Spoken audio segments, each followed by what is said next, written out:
ito pong ZBB program ninyo para po lamang doon po sa sa basic accommodation, lahat ng sakit sakop nito? Opo, tama po yan. Lahat ng sakit, basta nasa basic accommodation, para magbigay ho tayo ng halimbawa na nangyari na po, mula dun sa mga mura na nag-UTI lang or pulmonya na hindi naman delikado, siguro mga 10, 15,000, mababa yun, no? To as high as mga 2 million pesos yung tinatawag na extracorporeal membrane oxygenation na ginagamit sa mga nalilepto na tinatamaan yung baga, kaya po siyang sagutin. Ganong kalaki yung range ng ating nakita. Oo.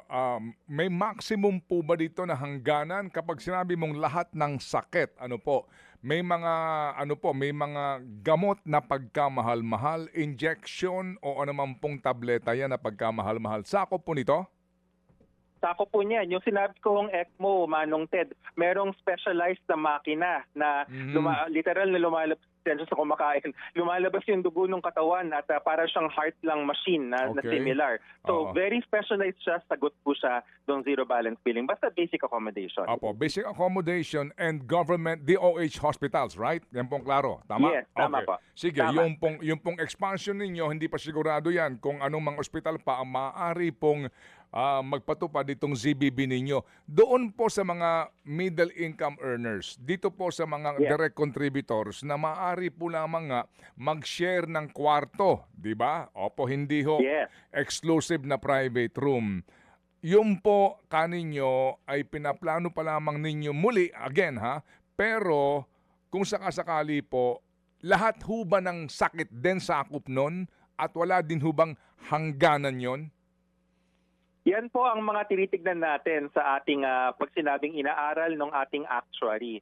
Kasi uunahin po natin na syempre yung mga sakit na pinaka-common, number 1, at number 2, yung pinaka-nakakatama dun sa bulsa natin. Yun yung termino na catastrophic, Manong Ted. Yung mga nagiging sanhi kung tayo nagiging mahirap. So, yun yung mga uunahin. Pero kung kakayanin ng ating budget sa PhilHealth saka dun sa ating mga hospitals, ay bakit ba hindi natin pwedeng sakupin lahat? But again, ito po yung masusing inaaral para sigurado tayo.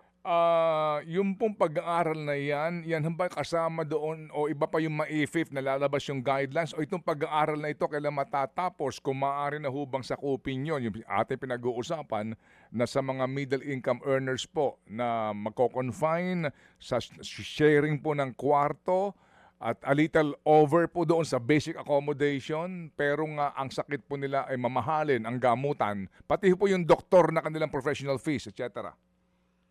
Magkaugnay po silang dalawang issue, Manong Ted, pero dalawang magkahiwalay pa rin sila. So si MyFIP, pwede siyang tumulong sa zero balance billing, pero pwede rin siyang tumulong sa mga pasyente na willing naman magkaroon ng bayad pero naghahanap lang ng pambawas o diskwento dun sa kanilang babayaran. So technically, hindi zero balance billing yon. On the other hand, yung expansion ng zero balance billing in basic accommodation, isa pang inisyatiba yan para sa mga LGU na willing makipagkontrata sa Department of Health. Ngayon po, kung gaano kabilis lalabas to, actually naramdaman ko bigla yung pressure, Manong Ted, kasi hinihingi na sa amin yung yung output. So we are looking at the first quarter para mayari po ng sabay. Hindi to one after the other. As in mga pending huto na gusto ng Pangulo as soon as possible, but realistically within the first quarter. Yun nga pong maisip, middle February yung kanyang guideline. Mga kapatid, brothers and sisters, saan ka pa? Dito na tayo sa totoo. Dito na tayo sa True FM. Mga kapatid, mag-subscribe and follow po kayo sa social media accounts ng True Network PH. Yan po kami, hanapin nyo lang True Network PH, Facebook, Instagram, YouTube, TikTok, and podcast.